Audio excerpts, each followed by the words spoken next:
Hey guys, thanks for tuning in to another video on ForgottenWeapons.com.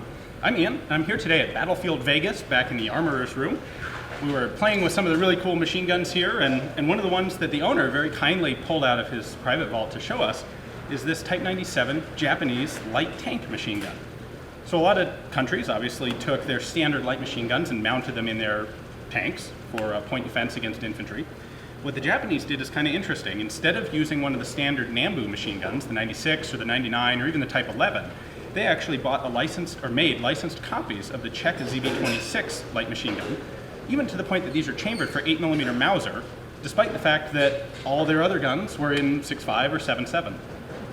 So you'll notice the magazine for this gun is flat out a standard ZB-26 magazine, holds 20 rounds. What's really cool is the owner here actually has this pintle that was cut out of a captured Japanese tankette on Peleliu. So the way this would work, this tube here, huge armored tube, is the scope for the gun. And when you're in position, you set up just like this.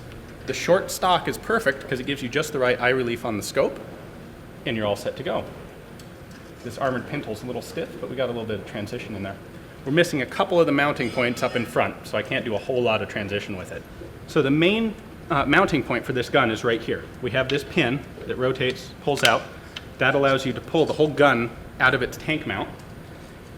And then they also had this. This example is obviously a heavily beat up one that they haven't restored yet, but it's the exact same pin mount. And what you would do if you didn't want the gun mounted in the body of the tank is pull the pin here and use the same locking lug on the gun pinned onto this up on top of the turret, the top of the hull.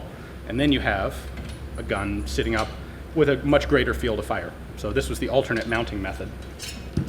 If you did that, of course, you'd leave the scope off, and you have a little backup optic, a little backup iron sight here with a very Japanese style dial rear sight.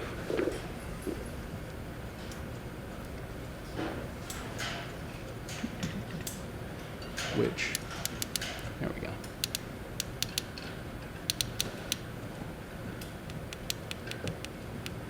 So you'll see we have range indicators right in here. You can adjust that up and down, 200 out to 1400. And then we have a very standard Nambu style front sight on the gun. So the stock arrangement on the 97 is one of its more unusual and interesting features. It's set up like this, where you could actually use it on the top as kind of an infantry general purpose light machine gun. When they're inside the tank, what they would do, use a button over here, and you can actually rotate the stock, and it locks into position 180 degrees forward, thus being completely out of the way. You have a pistol grip. Because the gun's mounted to the body of the tank, you don't need shoulder support for it. Stick your eye up against this nice heavily padded scope, and away you go.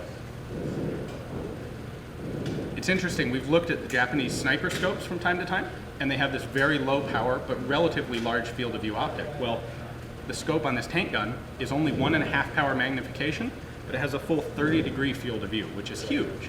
And frankly, that's particularly useful inside a tank when you can't just lift your eye up from the scope and look around at what's going on. You can see this pintle, there's not a whole lot of viewing area out of it, so having a very wide field of view in the scope is really helpful. Dust cover keeps this closed off, keeps it clean. When you want to load a magazine, you push the magazine catch forward. There we go. Magazine loads in the top. It ejects out the bottom, which is also convenient for a tank gun.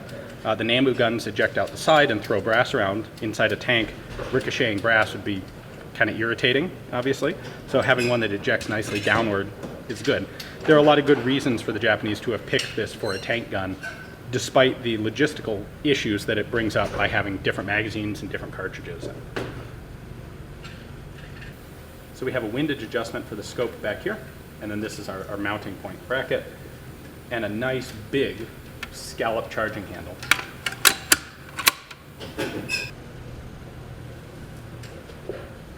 Come on.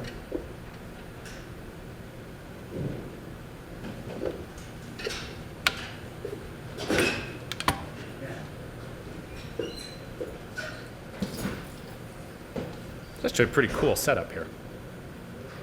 So thanks for watching, guys. I hope you enjoyed the video. We got to take a look at a really very unusual World War II tank machine gun.